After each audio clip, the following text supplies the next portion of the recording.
اللہ نے کسی نبی کو اپنی دو صفتوں کے ساتھ نہیں پکارا۔ ہمارے نبی کے بارے میں فرمایا بالمؤمنین رؤوف۔ رؤوف ہوتا ہے نرم، بہت نرم ہے تمہارے لیے۔ رحیم، بہت مہربان ہے تمہارے لیے۔ نسل بھی ایسی، شکل بھی ایسی۔ وسیم، دل ہی نہیں بھرتا۔ قسیم، وسیم قسیم۔ قسیم کسے کہتے ہیں؟ جدھر سے دیکھو حسن اس کا غلام ہو۔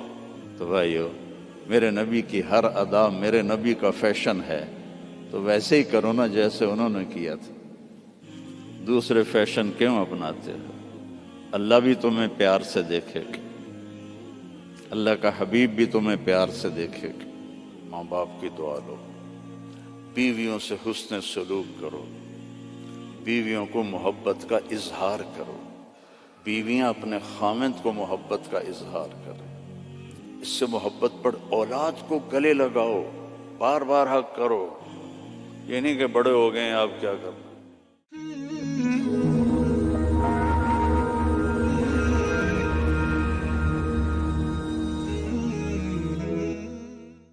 السلام علیکم ورحمۃ اللہ وبرکاتہ۔ بسم اللہ الرحمن الرحیم، والصلاة والسلام علی رسولہ الکریم وعلی آلہ واصحابہ اجمعین۔ اللہ بھلا کرے قاری صاحب کا۔ انہوں نے ایک آیت تلاوت فرمائی، تو اللہ تعالیٰ نے مہربانی فرمائی کہ مجھے کچھ کہنے کا انہوں نے راستہ دے دیا۔ میں اسی آیت پر تھوڑی سی بات کروں گا آپ سے۔ کون سی ہے؟ یہ سورہ توبہ کی آخری آیت ہے۔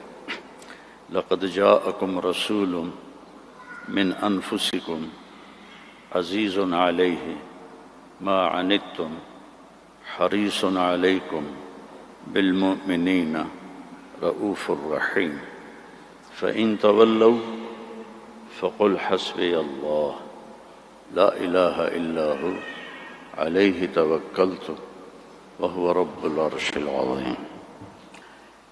اس آیت کی ایک تو خصوصیت یہ ہے، جب جنگ موتا میں 700 حفاظ شہید ہوئے، مسلمہ جو جھوٹا نبی تھا اس کے مقابلے میں حضرت خالد ابن ولید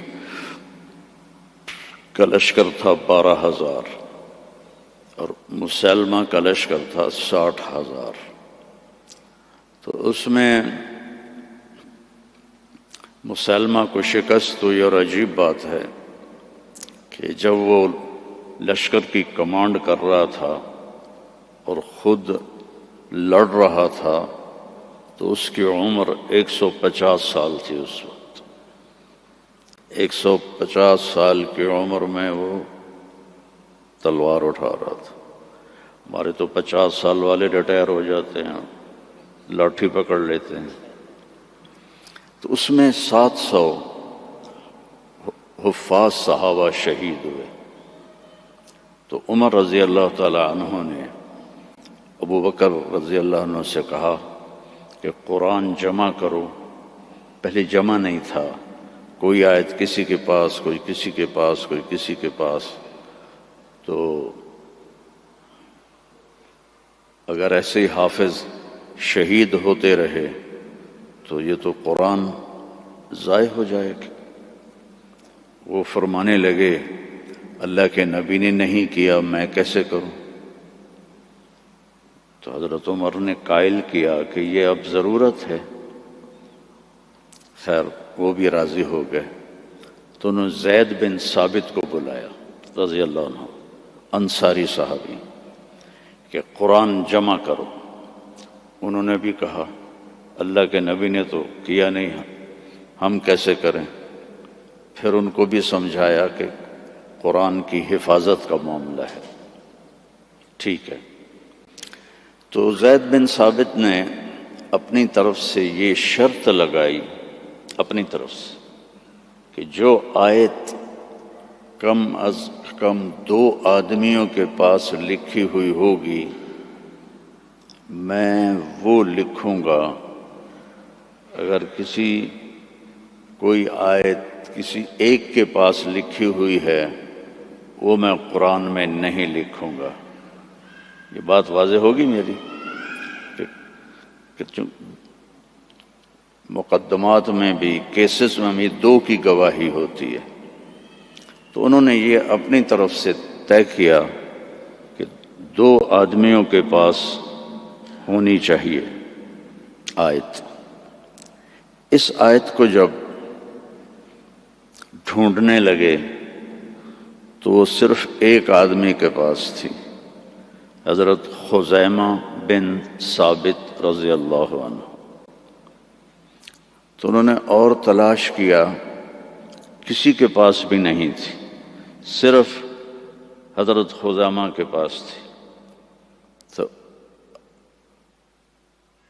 تو زید رضی اللہ تعالیٰ عنہ نے انکار کر دیا کہ میں اس کو قرآن میں شامل نہیں کروں گا.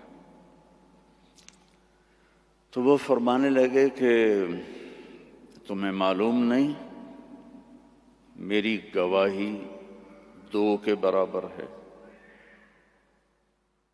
کہنے لگے ہاں. اس کے پیچھے ایک عجب واقعہ ہوا. اللہ کے نبی جہاد کے سفر سے واپس آ رہے تھے تو ایک دیہاتی کی اونٹنی آپ کو پسند آ گئی.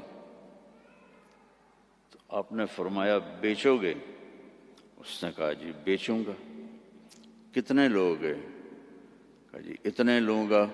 حدیث پاک میں اس کا عدد وہ نہیں ہے.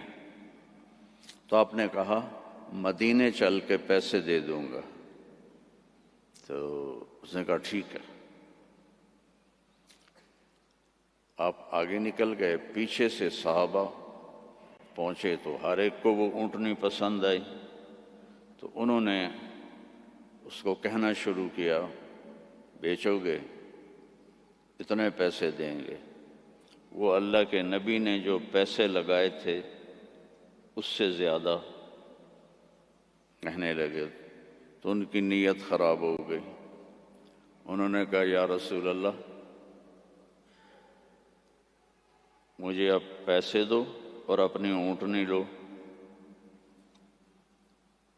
تو آپ نے کہا بھائی تیرا میرا آپس میں باقاعدہ معاہدہ ہوا تھا کہ میں تمہیں پیسے مدینے میں دوں گا اور اونٹنی لے لوں گا.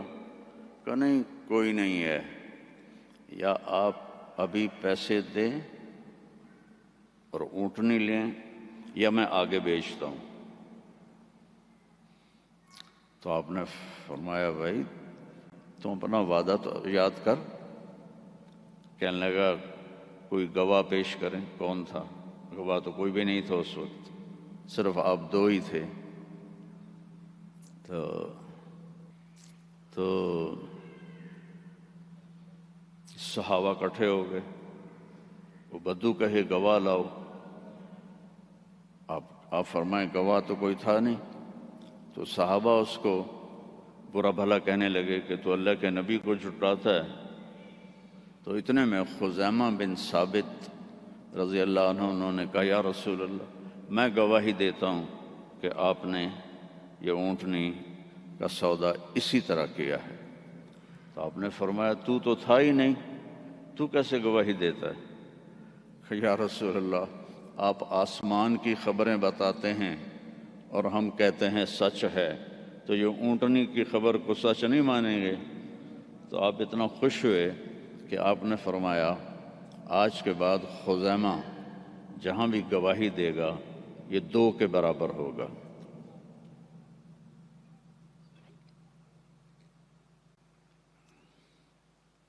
تو انہوں نے زید بن ثابت کو وہ یاد دلایا کہ تمہیں پتہ نہیں میری گواہی 2 کے برابر ہے. ہاں. پھر یہ آیت قرآن کا سورہ توبہ کا حصہ بن۔ اس میں اللہ تعالیٰ نے اپنے محبوب کی بطور احسان ہمارے سامنے صفت بیان کی ہے اور احسان جتلایا ہے کہ میں نے تمہارے پاس ایک بہت بڑا نبی بھیجا، حریص علیکم، ہر وقت اسے تمہارا فکر رہتا ہے، جیسے ہر وقت تمہارا فکر ہوتا نا، رینڈ آ جائیں، رینڈ آ جائیں، ڈالر آ جائیں، ڈالر آ جائیں، رینڈ آ جائیں، ڈالر آ جائیں، پراپرٹی آ جائے، پلاٹ آ جائے، تو یہ جو تمہارا نبی ہے اسے ہر وقت یہ فکر ہے کہ یہ جہنم سے بچ جائیں، جنت میں چلے جائیں، جہنم سے بچ جائیں، جنت میں چلے جائیں، ہر وقت یہ امتی امتی کہتا رہتا ہے۔ تو اسے ہر وقت یہ حرص ہے، لالچ ہے کہ تم جہنم سے بچ جاؤ، تم ایمان لے آؤ۔ پھر آگے ایک عجیب آپ کی صفت بیان کی، بالمؤمنین رؤوف الرحیم۔ رؤوف اور رحیم اللہ کے دو صفاتی نام ہیں، الرؤوف الرحیم، یہ اللہ کے دو صفاتی نام ہیں۔ اللہ نے کسی نبی کو اپنی دو صفتوں کے ساتھ نہیں پکارا۔ ہمارے نبی کے بارے میں فرمایا بالمؤمنین رؤوف۔ رؤوف ہوتا ہے نرم، بہت نرم ہے تمہارے لیے۔ رحیم، بہت مہربان ہے تمہارے لیے۔ ایک واقعہ سناتا ہوں۔ ایک صحابی آئے، یا رسول اللہ مجھ سے بڑی خطا ہو گئی۔ آپ نے فرمایا کیا ہوا؟ کہا میں روزے میں تھا، میں اپنی بیوی کے پاس چلا گیا، روزہ رمضان کا تھا، تو آپ نے فرمایا غلام آزاد کر، اس کی جو ہے جزا، غلام آزاد کر۔ کہا جی میں غریب آدمی ہوں، میں غلام کہاں سے آزاد کروں، میرے پاس تو دمڑی بھی کوئی نہیں۔ تو آپ نے فرمایا پھر 60 روزے رکھ۔ وہ کہنے لگا ایک روزے چند چاڑے ہے تو 60 روزوں میں کیا کروں گا، ایک روزے میں یہ کیا ہے تو 60 روزوں میں کیا کروں گا، یہ بھی نہیں ہوگا۔ آپ نے کہا پھر 60 غریبوں کو کھانا کھلا۔ کہنے لگا میں خود غریب ہوں، میں کس کو کھانا کھلاؤں؟ آپ نے کہا بیٹھ جا۔ بیٹھ گیا۔ تو کچھ دیر گزری تو ایک مدینے کے صحابی کھجوروں کا ٹوکرا، کافی بڑا ٹوکرا لے کر آئے کہ یا رسول اللہ یہ مدینے کے فقیروں میں تقسیم فرما دیں۔ تو آپ نے فرمایا او بھائی کتنے ہیں؟ کہا جی بیٹھا ہوں۔ کہ یہ لے جا اور 60 گھروں میں تقسیم کر دے۔ کہنے لگا یا رسول اللہ، اللہ کی قسم مدینے میں مجھ سے غریب کوئی نہیں، آپ ایسا کرو میرا جرمانہ مجھے ہی حلال کر دو، جاندی کرو پراں۔ تو آپ اتنا ہنسے کہ چلو جاؤ تیرے لیے حلال ہے، کسی اور کے لیے یہ نہیں ہوگا۔ رؤوف، نرم، رحیم۔ فرماتے ہیں میرے نبی کہ جب میں نماز پڑھا رہا ہوتا ہوں تو جیسے ایسے مستورات آئی ہیں تو مستورات پیچھے پڑتی تھیں، تو جب مجھے کسی بچے کے رونے کی آواز آتی ہے تو میں تلاوت کو چھوٹا کر دیتا ہوں اور جلدی رکوع سجدہ کر کے سلام پھیرتا ہوں کہ بچے کے رونے کی آواز مجھے برداشت نہیں ہوتی ہے۔ سبحان اللہ۔ تو اللہ نے ہم پر احسان فرمایا، لقد، یہ لفظ جھنجھوڑنے کے لیے ہوتا ہے کہ سنو، جیسے میں کسی کا کندھا پکڑ کے ایسے کہوں سنو میری بات، جو کہہ رہا ہوں صحیح ہے۔ لقد جاءکم، تمہارے پاس آئے گا نہیں، آ گیا ہے۔ کون ہے؟ رسول، کیسا ہے؟ من انفسکم، تمہارے اندر سے ہے، تمہارے خاندان سے ہے، اور سب سے بڑے خاندان سے ہے، بنو ہاشم۔ جس کے اندر ہمارے نبی کی نسل کا پانی شفٹ ہوتا تھا، اس کا ماتھا روشن ہو جاتا تھا۔ تو حضرت ہاشم ایک دفعہ مدینے میں گزر رہے تھے، ایک یہودی عورت کی نظر پڑ گئی، تو اس نے ماتھے پر نور نبوت دیکھا، کہنے لگی ہاشم 100 اونٹ لے لے اور ایک رات میرے ساتھ گزار دے۔ تو وہ فرمانے لگے میں سردار آدمی ہوں، عزت دار آدمی ہوں، میں زنا کر سکتا ہوں؟ کبھی نہیں۔ وہیں انہوں نے اگلے دن شادی کی بنو نجار میں حضرت سلمہ سے۔ 2-3 دن گزرے تو بازار میں جا رہے تھے تو وہ یہودی عورت سامنے سے آ رہی تھی، تو اس کو روک لیا، فرمایا تو مجھے گناہ کی دعوت دے رہی تھی، شادی کر لے۔ تو اس نے ایسے دیکھا، کہا مجھے آوارہ نہ سمجھو، میں بھی عزت دار ہوں، تیرے ماتھے پہ نور نبوت تھا، میرا جی چاہا کہ میرے پیٹ میں آ جائے، لیکن وہ سلمہ کا نصیب تھا، وہ لے گئی۔ تو پھر ہمارے نبی کے والد حضرت عبداللہ وہ بازار میں جا رہے تھے مکہ میں، تو ایک عورت سامنے سے آ رہی تھی، اس نے آپ کو دیکھا تو کہنے لگی کہ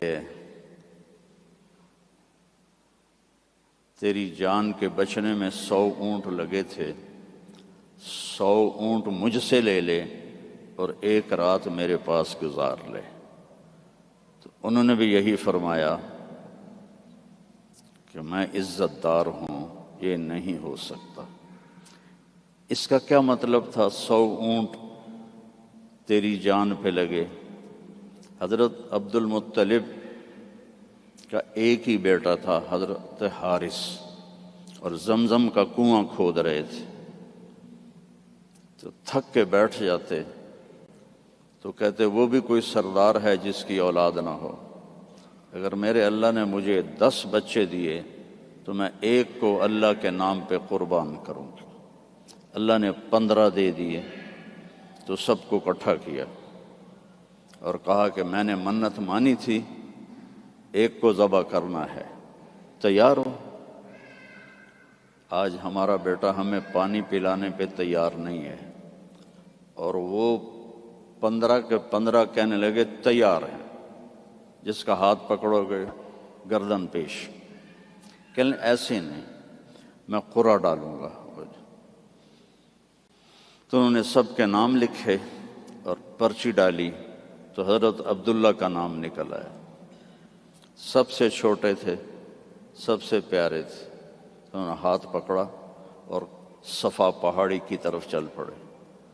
تو ان کی جو تھیں حضرت عبداللہ کی بہنیں اور پھوپھیاں اور باقی عرب سردار وہ آگے آ گئے۔ اس میں ایک صحابی ہیں عمر بن عاص، ان کا والد ایمان تو نہیں لایا تھا، عاص بن وائل، اس کا بڑا کردار ہے۔ وہ کہنے لگا عبد المطلب کبھی نہیں ہونے دوں گا، یہ تو کیا چاہتا ہے کہ تیرے بعد لوگ اپنے بچے ذبح کریں؟ تو عبد المطلب کہنے لگے یہ سردار کا بول ہے، یہ عام تام بول نہیں ہے۔ وہ کہنے لگا تیرے سامنے بھی سردار کھڑا ہے، یہ بھی عام تام بول نہیں ہے، میں نہیں ہونے دوں گا۔ تو جھگڑا ہو گیا۔ ان کا چلو، مدینے کو جاتے ہوئے راستے میں عصفان ایک جگہ تھی، تو وہاں ایک اس زمانے کے جج تھے، تو ایک عورت جج تھی کاہنہ، اس کے پاس کیس گیا۔ تو وہ کہنے لگی جب کوئی قتل ہو جاتا ہے تو وارث بدلہ نہ لیں بلکہ قیمت لیں تو کتنی ہوتی ہے؟ تو انہوں نے کہا 10 اونٹ. کہا ایک پرچی پہ عبداللہ لکھو اور ایک پہ 10 اونٹ لکھو اور پرچی ڈالو. جب تک عبداللہ کا نام نکلتا رہے 10 اونٹ بڑھاتے جاؤ، اور جب اونٹوں کا نام نکل آئے تو پھر عبداللہ کو چھوڑ دو اور جتنے اونٹ ہیں ذبح کر دو. تب حرم شریف میں سارے اکٹھے ہوئے، اور اس وقت پرچیاں ہوتی تھیں 2 تیر اور اس کا جو ڈبہ ہوتا تھا اس میں سوراخ ہوتا تھا. تو ایک تیر پہ عبداللہ لکھا اور ایک تیر پہ 10 اونٹ لکھا، اور ایسے کر کے نا اسے ہلا کے جو پھینکا تو عبداللہ کا نام نکلا.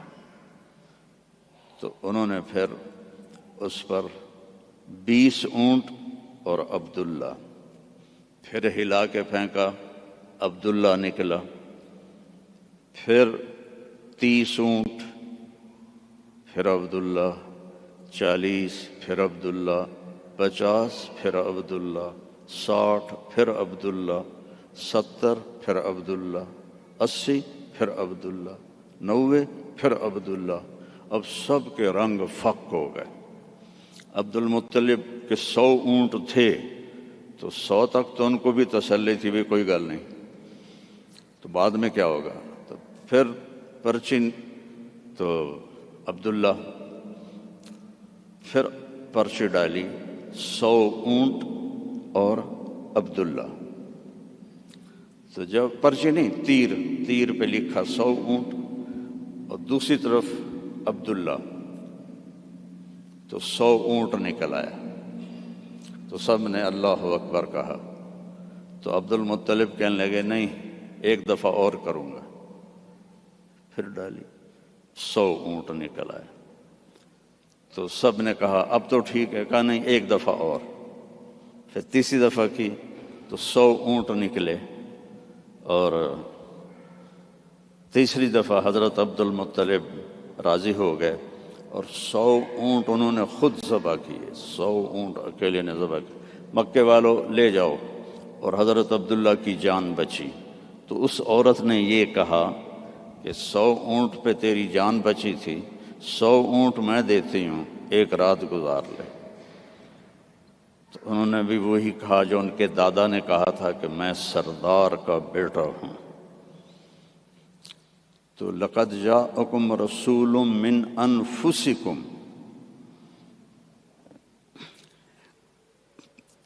تمہارے فیملی سے میں نے اس کو چنا ہے، اس جیسا خاندانی کوئی ہے تو دکھاؤ. پھر آپ نے فرمایا، اللہ تعالیٰ نے ساری دنیا کو دیکھا، حضرت آدم کی نسل کو، ارواح کو، تو عربوں کو الگ کیا. پھر عربوں پر اللہ نے چھلنی ڈالی، تو اس میں سے مضر کی اولاد کو الگ کیا. پھر مضر پہ چھلنی ڈالی تو اس میں سے اللہ تعالیٰ نے قریش کو الگ کیا. پھر قریش پہ چھلنی ڈالی، اس میں سے ہاشم کو الگ کیا. پھر ہاشم پہ چھلنی ڈالی تو آپ نے فرمایا پھر اللہ نے ہاشم کی اولاد میں مجھے چنا، میں سب سے عالی نسب ہوں، سب سے عالی خاندان ہوں، من انفسکم. اچھا، میں موریتانیہ گیا، عرب ملک ہے افریقہ میں.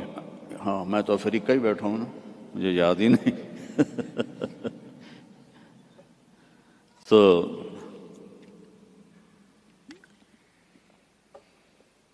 غریب ملک ہے،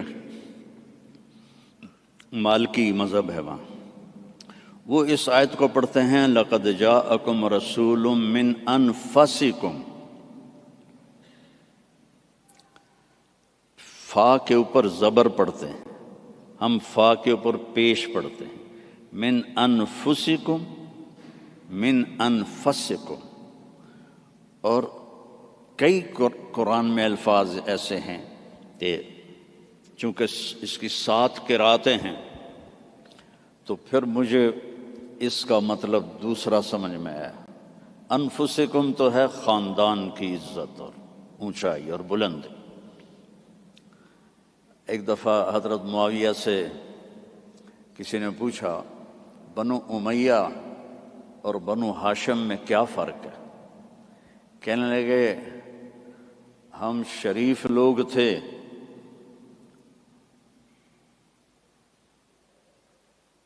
اور ہاشم شریفوں کا سردار تھا، پھر ہم شریف لوگ تھے اور عبد المطلب شریفوں کا سردار تھا، پھر ہم شریف لوگ تھے اور ابو طالب شریفوں کے سردار تھے، پھر آ گئے محمد مصطفیٰ تو ساری شرافتیں لے گئے، وہ ہمارے پاس تو بس بھوں ہی رہ گیا۔ من انفسکم، اب ہے من انفسکم۔ انفس کہتے ہیں نفیس کو، خوبصورت کو، جیسے آپ یہ بہت نفیس چیز ہے بولتے ہو کہ نہیں، یہ بہت نفیس چیز ہے، یعنی وہ بڑی نازک بھی ہو خوبصورت بھی ہو تو اس کو نفیس کہتے ہیں۔ من انفسکم میں آپ کے حسن و جمال کی طرف اشارہ ہے کہ میں نے ایک رسول بھیجا ہے، عربوں کا رنگ سانولا ہوتا ہے، عربوں کا رنگ ایز اے ہول یا کالا ہوتا ہے یا سانولا یعنی بلیکش، فیئر نہیں ہوتا، بہت کم بہت کم۔ اس لیے ابو لہب کا نام عبد العزیٰ ہے، لیکن وہ گورا پیدا ہوا تو اس کا نام بن گیا ابو لہب، انگارہ، جسے انگارہ سرخ ہوتا ہے۔ تو عرب کا جو رنگ ہے ایز اے ہول بلیکش ہوتا ہے یا کالا ہوتا ہے، جیسے آپ کے یہاں ہیں افریقی بھائی۔ تو اللہ تعالیٰ نے آپ کو جو پیدا کیا من انفسکم، حضرت آمنہ فرماتی ہیں 9 مہینے میں مجھے آپ کے حمل کا نہ کوئی احساس ہوا نہ پتہ چلا، نہ کوئی دردیں ہوئیں۔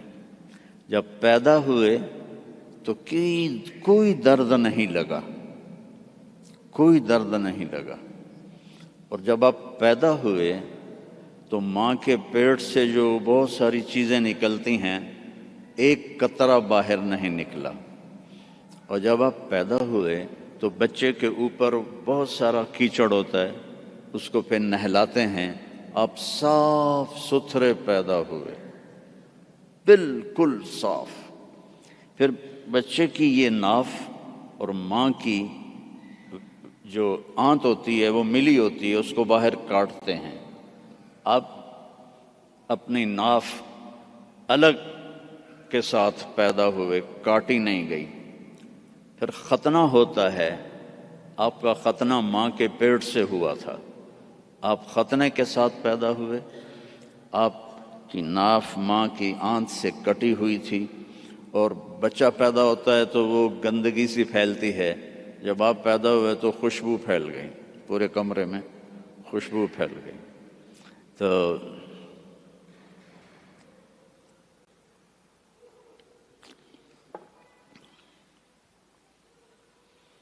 اب وہ آپ کی جو دائی تھی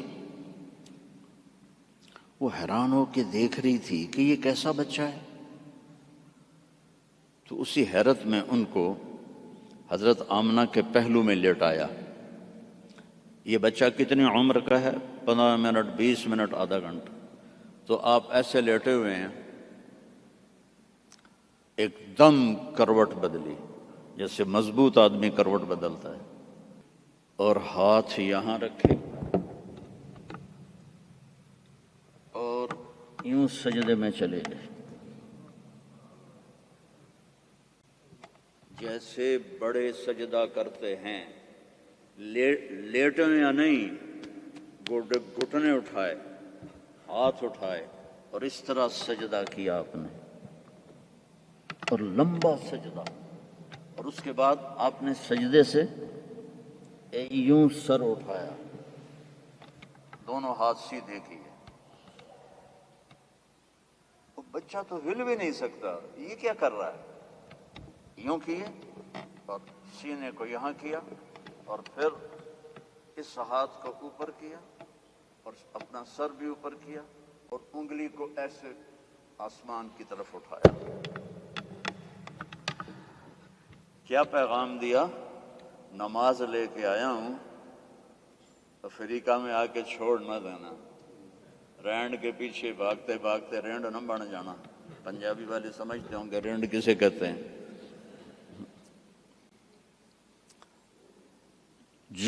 جوں کو رینڈ کہتے ہیں۔ تو ایسا سجدہ کیا، اور جب آپ نے یوں کیا تو سارا نور ہی نور پھیل گیا، اور اس کے بعد آپ پھر وہی بچے کے بچے۔ تو وہ ڈر گئی، دونوں، دائی بھی ڈر گئی، اماں بھی ڈر گئی، تو انہوں نے اٹھا کر ان کو گود میں لے لیا۔ تو ایک دم گھر کی چھت پھٹی اور اس سے ایک بادل لایا۔ تو وہ بادل اتنا گہرا تھا کہ آپ اس کے اندر چھپ گئے، یہ ماں کی آنکھیں اور یہ بچہ، لیکن نظر نہیں آ رہا۔ فوگ جیسے ہوتی ہے نا سردیوں میں، آپ کے یہاں ہوتی ہے سردیوں میں؟ ہمارے یہاں بہت زیادہ ہوتی ہے۔ تو وہ بچہ نظر نہیں آ رہا ہے، تو اس فوگ کے اندر سے آواز آئی، طوفوا بہ مشارق الارض و مغاربہا، اس بچے کو دنیا پھرا دو، لِيَعْرِفُوا بِاسْمِهِ وَنَعْتِهِ وَصُورَتِهِ، ساری دنیا کو بتا دو یہ ہے جس کے پیچھے چلو گے تو کامیابی ہے، ورنہ جانور میں اور تم میں کوئی فرق نہیں ہوگا۔ یہی ہے جو تمہیں اللہ سے ملانے آیا ہے۔ اور پھر ایک عجب آواز آئی کہ اس کو آدم کے اخلاق دو، شیش کی معرفت دو۔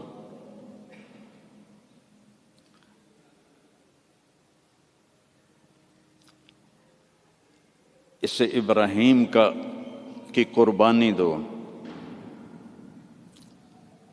اسے عیسیٰ کی شجاعت دو، اسے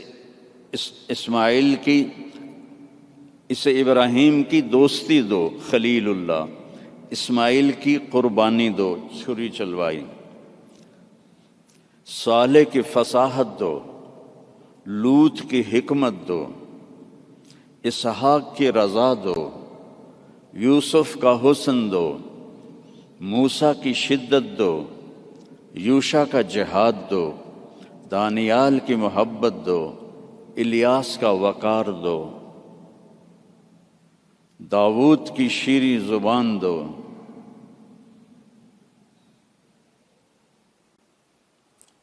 عیسیٰ کا زہد دو، وَأَغْمَسُوهُ فِي أَخْلَاقِ النَّبِيِّينَ، اور جو کچھ ہم نے نبیوں کو دیا سب کچھ اس کو دے دو۔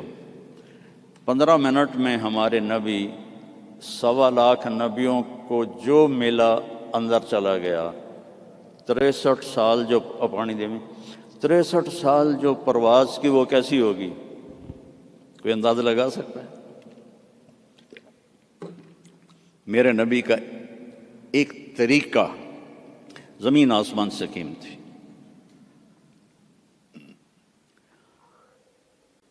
جو اس زمانے کا تو فیشن تھا، چلو فیشن تھا، تو ایک فیشن میرے نبی نے اپنایا، تو ہمیں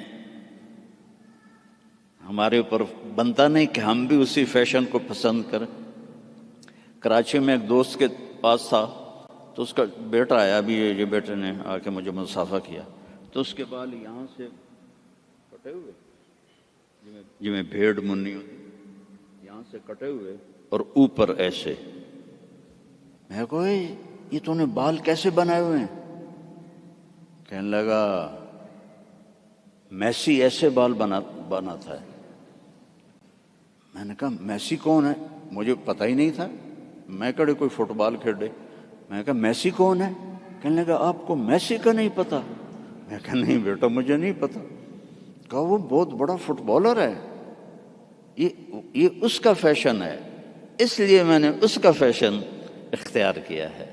تو بھائیو میرے نبی کی ہر ادا میرے نبی کا فیشن ہے، تو ویسے ہی کرو نا جیسے انہوں نے کیا تھا. دوسرے فیشن کیوں اپناتے ہو؟ اللہ بھی تمہیں پیار سے دیکھے گا، اللہ کا حبیب بھی تمہیں پیار سے دیکھے گا. قیامت کے دن ہر نبی کہے گا یا اللہ میری جان بچا، ماں باپ بیوی بچے یا اللہ میری جان بچا. صرف ہمارے آپ کے نبی ہوں گے جو کہیں گے یا اللہ میری امت بچا، یا اللہ میری امت بچا، یا اللہ میری امت بچا.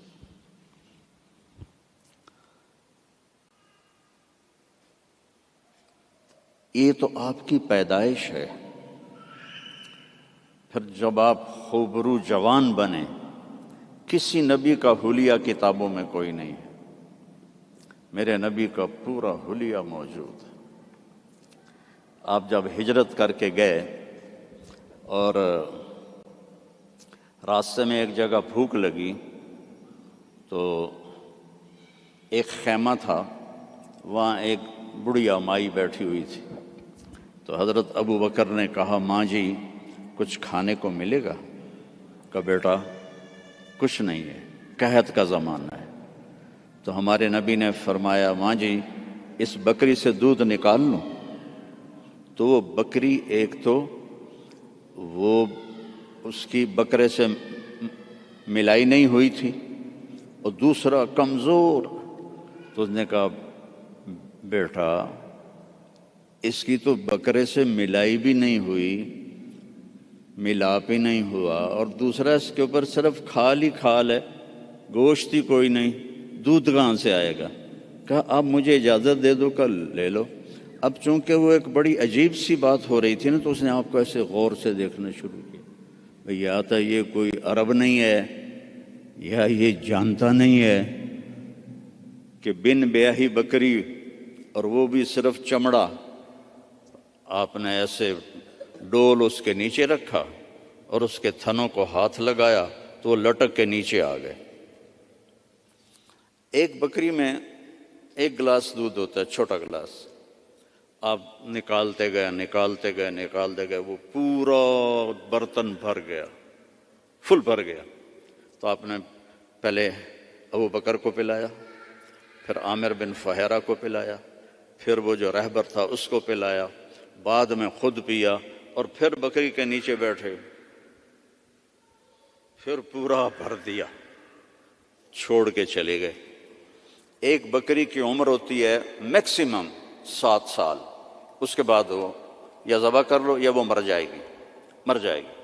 یہ بکری 22 سال زندہ رہی ان ہاتھوں کی برکت سے، اور ذبح نہیں ہوئی، مر گئی، ذبح نہیں. حضرت عثمان کے زمانے میں جا کے جس بکری مری ہے، تو اس کا خامد آیا، تو نے جب دودھ دیکھا کہنے لگا کرمالی اے دودھ کتوں آ گیا، اور یہ دودھ کہاں سے آیا ہے؟ وہ کہنے لگی ہے اس بکری سے. کہا تیری عقل ٹھکانے ہے، دماغ ٹھیک ہے تیرا؟ اور اس بکری کو تجھ پتہ نہیں ہے کہ اس نے تو نہ بچہ دیا ہے نہ اس کے اوپر گوشت ہے، پاگل تو نہیں ہو گئی ہے؟ کہنے لگی میں بھی پہلے پاگل ہی ہو رہی تھی. ایک آدمی آیا تھا، کوئی جادوئی شخصیت، اس کے ہاتھوں میں کوئی جادو تھا. یہ پورا پہلے بھر کے انہوں نے خود پیا ہے، اب بھر کے ہمیں دے گیا ہے. تو وہ کہنے لگا ان عتیلی، مجھے ذرا بتا تو صحیح وہ کیسا تھا. تو اب وہ حلیہ بتانے لگی. تو آپ پہلے صرف الفاظ سنو کہ اس میں کیا موسیقی ہے اور کیا رنگ ہے جملوں کا، اور کیا ایسے موتی پیروئے ہوئے ہیں. کہنے لگی رأیت رجلا ظاہر الوداع ابلج الوجه حسن الخلق لم تعبه ثجلا لم تزر به سعلة وسيم قسيم في عينيه دعج في أشفاره وطف في لحيته كثاثة في عنقه سطع يتلألأ وجهه تلألؤ القمر ليلة البدر إن تكلم علاه الوقار وإن تكلم علاه الوقار وإن سكت علاه الحياء إن تكلم علاه النور وإن سكت علاه الوقار لم تر عيني مثله قط. میں نے ایک آدمی دیکھا ظاہر الوجاہ، جس کو دیکھتے ہی دل پکڑا جاتا تھا.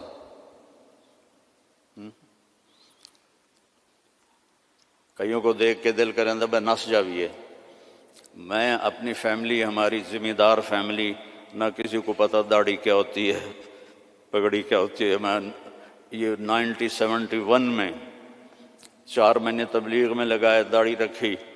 تو جب واپس آیا تو سارے گھروں میں خبر پھیل گئی بھی طارق جمیل آ گیا. تو میرے گھر کے سارے چھوٹے بچے اتنے کوئی 15-20 بچے دوڑ، طارق بھائی آ گئے، طارق بھائی آ گئے، طارق بھائی آ گئے. تو جو ہی انہوں نے مجھے دیکھا تو ایک میری کزن، اب تو ماشاءاللہ بچوں والی، گئے ہائے بلا آ گئی، بلا آ گئی. سارے دوڑ گئے. پنجابی میں کہا بھوا بھوا آ گیا، بھوا آ گیا، سب دوڑ گئے. لیکن یہ کون ہے؟ دل کو پکڑ لیتا ہے. ابلج الوجہ، یوں لگتا ہے جیسے 14ویں کا چاند کپڑے پہن کے زمین پہ آ گیا. حسن الخلق، انتہائی سر سے لے کر پاؤں تک انتہائی خوبصورت. لم تعبہ سجلہ، پیٹ نہیں نکلا ہوا برابر. پیٹ نہ نکلنے دیا کرو. خاص طور پر جو مولوی ہیں نا، ان کو نصیحت کرتا ہوں، باقیوں کو بھی کہتا ہوں، دب کے نہ کھایا کرو، بچا کے کھایا کرو. میرے نبی کی سنت ہے، پیٹ ادھر ہوتا ہے، خود ادھر ہوتے ہیں. وَلَمْ تُزْرِ بِهِ سَعْلًا، نہ اتنا پتلا تھا کہ بے روب ہو جائے. وسیم، وسیم کسے کہتے ہیں؟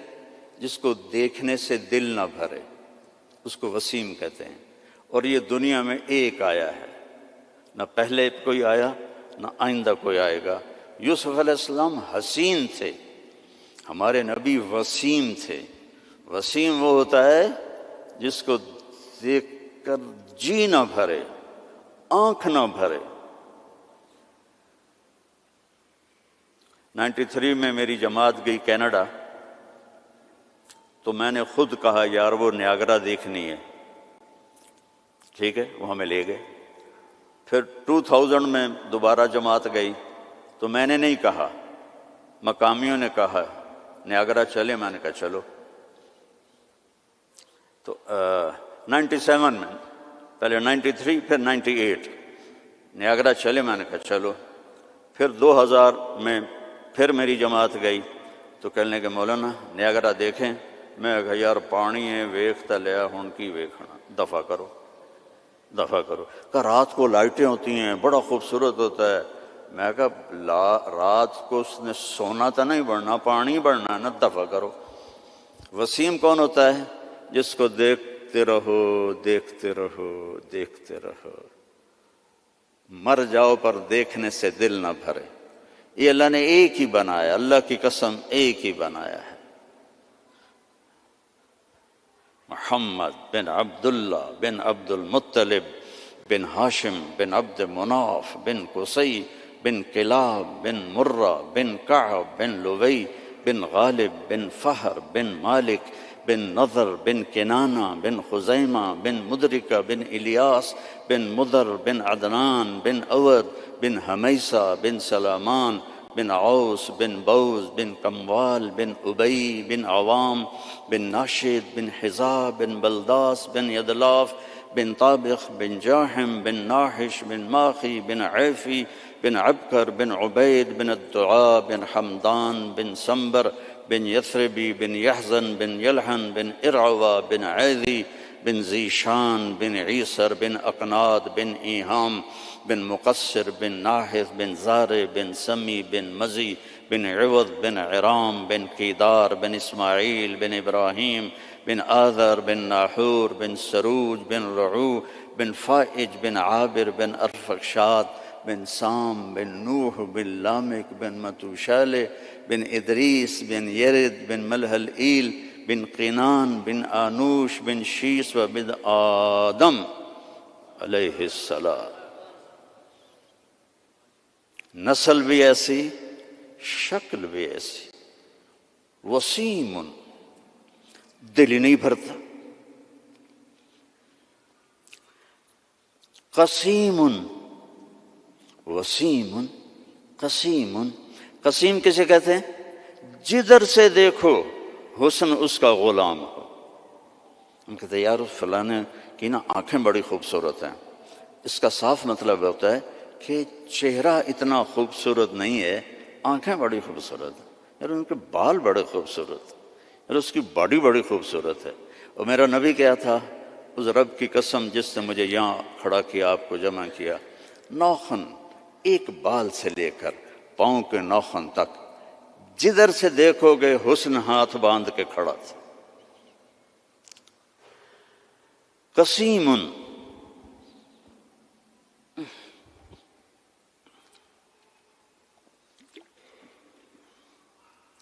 اللہ اس اماں کا بھلا کرے، کیا کہہ گئی کہ 1400 سال ہو گئے ہیں مولوی تھک رہے ہیں ترجمہ کرتے کرتے.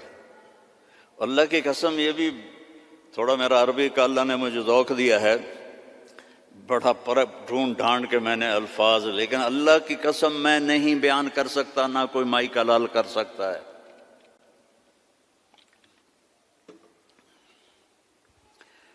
قسیم، آگے سے دیکھو، پیچھے سے دیکھو، دائیں سے دیکھو، بائیں سے دیکھو، سر کو دیکھو، ماتھے کو دیکھو، آنکھوں کو دیکھو، بھووں کو دیکھو، ناک کو دیکھو، داڑھی کو دیکھو، گردن کو دیکھو، سینے کو دیکھو، ہاتھوں کو دیکھو، رانوں کو دیکھو، حسن ہی حسن ہے. وسیم قسیم فی عینیہ داج، موٹی آنکھ تھی، سیاہ. فی اشفارہ وطف، ان بالوں کو عربی میں اشفار کہتے ہیں. ازج الحواجب، بھویں ان کی ایسے کمان کی طرح جیسے آج کل کی لڑکیاں بناتی ہیں نا مصنوعی، اصلی مڑا دیتی ہیں بے وقوف، اور اوپر وہ پینسل لگا کے وہ ایسے کر لیتی ہیں، پہلے نال بھی کوڑیاں ہو جاندی ہیں. تو میرے نبی کی اپنے آپ ایسے تھی. ازج الحواجب فی اشفارہ وطف، یہ بال لمبے تھے، لمبے. ادھر پر مصنوعی بال لگاتی نا لڑکیاں خوبصورت نظر آنے کے لیے، تو 2 نمبری فوراً پکڑی جاتی ہے، تو حسن کا روب تو ختم ہو گیا. فی اشفارہ وطف، لمبے بال تھے یہ. جنت کی حور، اللہ کے نبی نے فرمایا اس کا قد ہوگا 60 ہاتھ، 130 فٹ. تو اس کے جو یہ بال ہیں، یہ بال کہ جو بڑا عقاب ہوتا ہے، ایسے وہ پروں کو پھیلائے تو اتنے لمبے، اس کا اتنا لمبا ایک ایک بال ہوگا، ایک ایک بال. تو اس کی آنکھ کیسی ہوگی، اس کا چہرہ کیسا ہوگا. سورج کو اتنی انگلی دکھا دے، فنگر ٹپ، فنگر ٹپ، سورج اس کے سامنے غروب ہو جائے گا. جیسے ابھی ستارے غروب ہے نا، سورج کی روشنی، اس کی فنگر ٹپ پر سورج غروب ہو جائے گا. فی لحیتہ کثافہ، داڑھی بڑی خوبصورت گھنی. میرے تو پتلے بال ہو گئے نا عمر کے ساتھ، گھنی داڑھی. فی عنقہ سطح، گردن سراہی دار، کوئی چربی نہیں گردن کے اوپر. سیدھی، سبت القصب، سیدھا قد،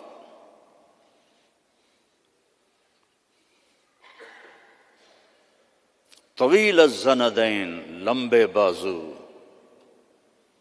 رحب الراحہ، کھلی ہتھیلی، سائل الاطراف، لمبی انگلیاں، سوا البطن والصدر، سینہ پیٹ برابر۔ اگر ہم اس کی نقل اتار لیں تو اللہ ہمیں پاس کر دے۔ یہاں نقل لگاتے ہیں لڑکے ہیں، یہاں تو کالوں کی بادشاہی ہے، اور بھی زیادہ لگتی ہوگی۔ میں بھی ہمیشہ نقل مار کے پاس ہوتا تھا، چونکہ مجھے پڑھنے کا شوق تو تھا نہیں، مجھے تو گانے کا شوق تھا۔ جنید جمشید تو بعد میں گلوکار بنا، میں 60s میں گلوکار تھا، primary school, high school, government college Lahore جیسے کالج میں۔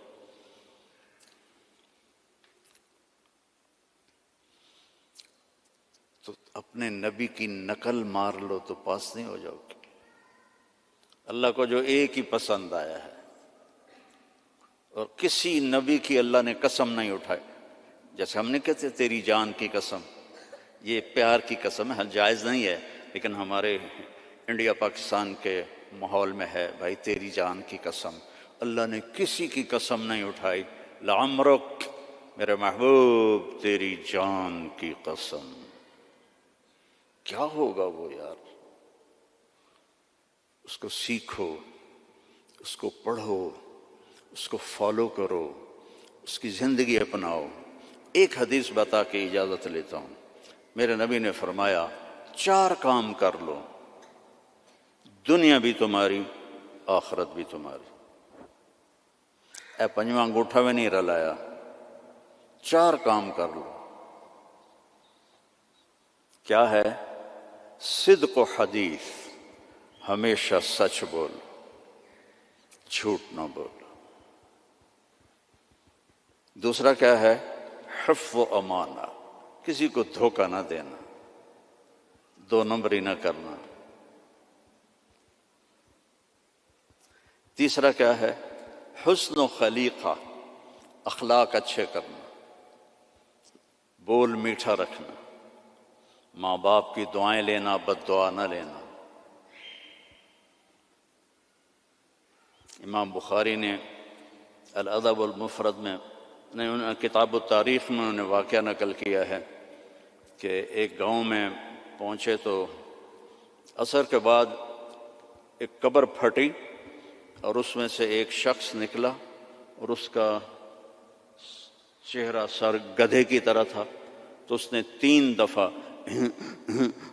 جیسے گدھا آواز نکالتا ہے، اور پھر قبر میں گیا اور قبر بند ہو گئی۔ انہوں نے حیران ہو کے پوچھا یہ کیا بھائی؟ کہا جی یہ ایک شرابی تھا، اس کی ماں اسے روکتی تھی تو آگے وہ کہتا تھا کیا گدھے کی طرح تو بولتی رہتی ہے، جب بھی وہ اس کو روکتی تو وہ کہتا کیا گدھے کی طرح بولتی رہتی ہے۔ تو جس دن سے مرا ہے اسی دن سے روزانہ قبر اس کو باہر نکالتی ہے اور اس کا چہرہ گدھے کی طرح ہوتا ہے۔ ماں باپ کی دعا لو، بیویوں سے حسن سلوک کرو، بیویوں کو محبت کا اظہار کرو، بیویاں اپنے خاوند کو محبت کا اظہار کریں، اس سے محبت بڑھ۔ اولاد کو گلے لگاؤ، بار بار حق کرو، یہ نہیں کہ بڑے ہو گئے ہیں آپ کیا کرنا ہے۔ اس سے محبت بڑھتی ہے۔ ان کو عزت بھی دو، ان کو پیار بھی دو۔ وہ خود بھی اولاد والے ہو گئے ہیں، پھر بھی انہیں بچہ بنا کے سینے سے لگاؤ، دیکھو پھر اس کے کیا اثرات ہوتے۔ آج تک میرا یہی عمل ہے۔ جب سے میں نے اللہ کے نبی کی سیرت پڑھی، اللہ نے مجھے توفیق دی ہے۔ میری بچیاں آ جائیں میں کھڑا ہو جاتا ہوں۔ ہم تو ذمہ دار لوگ ہیں، ہم تو پیو کے واسطے نہیں کھڑے ہوتے، جو ہمارا تکبر ہے۔ جب سے میں نے پڑھا ہے میں اپنی بچیوں کے لیے کھڑا ہو جاتا ہوں۔ یہ عزت دو اپنی اولاد کو،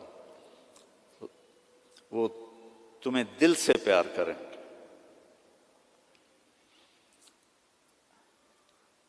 اگر اپنے یہاں فیملی رہتے ہو تو پیسے کی وجہ سے آپس میں نہ لڑنا، اس کی ریس بھی نہ لگانا، کمپیٹیٹر آ گیا، اس سے بھی نہ ڈرنا، رزق تمہارا مقدر ہے، آئے گا۔ یہ جو غریب لوگ کالے ہیں ان پہ خرچ کیا کرو، زکوٰۃ تو اپنوں کو دو لیکن صدقات خیرات ان کو دیا کرو، یہ بیمار ہوں ان کا حال پوچھا کرو، ان کی شادی ہو ان کو مبارک دیا کرو، یہ مر جائیں ان کا افسوس کیا کرو، اسی سے یہ ایمان میں آ جائیں گے۔ آپ لوگوں نے 2 سیکشن بنا دیے ہیں، ایک ایشین سیکشن ہے اور ایک افریقن سیکشن ہے، دونوں میں کوئی ملاپ نہیں ہے۔ میرے نبی نے سب کو اکٹھا کر دیا، حبشے کے بلال، ایران کے سلمان، روم کے صہیب، سب کو اکٹھا کر دیا۔ یہودی لڑکا بیمار ہوا، کتنی دور رہتا تھا؟ 7 میل دور رہتا تھا۔ بنو قریظہ مسجد قباء سے آگے رہتے تھے۔ آپ کو پتہ چلا تو آپ اس کا حال پوچھنے پیدل گئے، پیدل، یہودی لڑکا، چاچے دا پتر نہیں، یہودی لڑکا، آگے وہ مر رہا تھا تو اور اس کا باپ اس کے سرحانے تورات پڑھ رہا تھا۔ آپ نے کہا بیٹا قل لا الہ الا اللہ، تو اس نے باپ کو ایسے دیکھا تو انہوں نے کہا اتے ابا القاسم، پتا تھا بدبخت کو سچا نبی، انہوں نے کہا ابو القاسم کی مان لو، تو اس نے کلمہ پڑھا اور جان نکل گئی۔ میرے نبی کھڑے تھے نا تب ایسے ہو گئے، یہ پنجوں کے اوپر، واہ اللہ نے اس کو میرے ذریعے سے جہنم سے بچا لیا۔ میرے نبی کی کیا خوشی تھی، آپ کی کیا خوشی، وہ جی فلاں کمپنی کے ساتھ میرا معاہدہ ہو گیا، اب رینڈ آمن گے رینڈ۔ میرا نبی کس پہ خوش ہو رہا؟ ایک یہودی لڑکے پر، الحمدللہ اللہ نے اس کو میری وجہ سے کفر سے بچا لیا، ایسے پنجوں میں کھڑے ہو۔ تو چلتے ہیں بھائی، دنیا چلنے کی جگہ ہی ہے۔ سب سے پہلے 91 میں آیا تھا میں یہاں، شاید آپ میں سے بہت کم لوگ اس وقت جہاں ہوں گے۔ کل جہاں میرا بیان تھا مے فیئر، وہاں 2 دن ہماری جماعت ٹھہری تھی۔ اس کے بعد پھر ہم گئے تھے آزاد ویل، پھر اس کے بعد ہم چلے گئے تھے کیپ ٹاؤن، ووسٹر، پھر وہاں سے واپس آئے تھے ڈربن، اور وہاں سے سپنگو بیچ، پھر وہاں سے مدرسہ زکریہ، پھر وہاں سے واپس گئے تھے۔ یہ 91 کا ہلکا سا نقشہ میرے ذہن میں ہے، 33 سال ہو گئے اس کو۔ تو اس وقت جو وہاں اجتماع تھا مولانا صاحب، اتنا مجمع تھا جتنا یہ بیٹھا ہوا، ووسٹر کا اجتماع نام رکھا تھا اجتماع، اور اتنے لوگ تھے جتنے یہ بیٹھے ہوئے۔ اور مے فیئر میں کل جہاں میں نے بیان کیا ہے، کوئی 50 آدمی تھے 2 دن کی محنت کے بعد جو بیان سن رہے تھے، کل 5000 تھے۔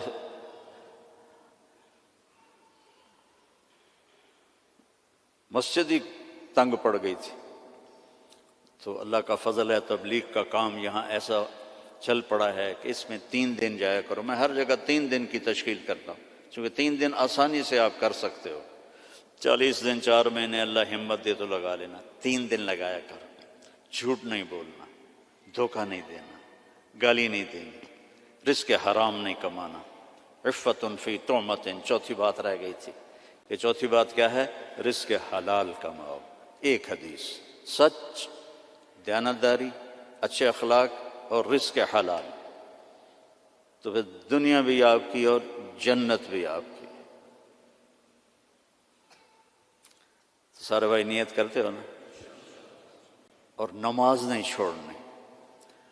مسجد قریب ہے تو پھر گھر میں نہیں پڑھنی، مسجد میں جا کے پڑھنی ہے۔ مسجد دور ہے تو پھر ٹھیک ہے، مجبوری ہے، لیکن اگر مسجد قریب ہے تو مسجد جا کے نماز پڑھو، جمعے کا اہتمام کرو، روزوں کا اہتمام کرو، زکوٰۃ فرض ہے تو پوری پوری ادا کرو، یہاں کے کسی غیر مسلم کو دھوکہ نہ دو، آپس میں بھی گروپ نہ بنو، یہ انڈین ہیں ہم پاکستانی ہیں، اور یہ پنجابی ہیں ہم پٹھان ہیں، جاؤ پاکستان کا حال دیکھو، مٹی کا ڈھیر بنا پڑا ہے انہی باتوں کی وجہ سے۔ اب ہم تو کہیں اور جا نہیں سکتے، 70 سال عمر ہو گئی، اب کہاں جائیں گے؟ تو صرف انہی چیز، صرف حکومت نے برباد نہیں کیا ملک کو عوام نے برباد کیا۔ جیسی تیری ڈفلی ویسا میرا راگ، جیسے عوام ہوتے ہیں ویسے ہی حکمران ہوتے ہیں، تو تباہ ہو گیا ملک، پوری قوم اس کی مجرم ہے، پوری قوم۔ تو آپس میں امتی بن کے رہا کرو، کوئی بریلوی ہوتا ہے، کوئی دیوبندی ہوتا ہے، کوئی شیعہ ہوتا ہے، محبت سے رہو، پیار سے رہو، لڑائی میں نہ پڑو، تو دنیا میں جنت کا مزہ دیکھو۔ ٹھیک ہے بھائی؟ درشی پڑھ لو۔ اللہم لک الحمد کما انت اہلہ فصلی علی محمد کما انت اہلہ وفعل بنا ما انت اہلہ انک اہل التقوی و اہل المغفرہ۔ یا اللہ جتنی بڑی یہ مسجد ہے اتنا اس کو آباد بھی فرما دے، اس کو مے فیئر کی طرح بھر دے نمازیوں سے، اس کو بھر دے نمازیوں سے۔ اتنی یہ خوبصورت ہے، اتنے ہی خوبصورت اسلام یہاں پھیلا دے، ایمان یہاں پھیلا دے، یہاں کالے گورے کی تفریق مٹا دے، ہندوستانی پاکستانی کی تفریق مٹا دے، پنجابی گجراتی کی تفریق مٹا دے، آپس میں امت بن کے چلنے والا بنا، اور اللہ ہم سب سے راضی ہو جا۔ وصلی اللہ تعالی نبی الکریم۔ السلام علیکم ورحمۃ اللہ۔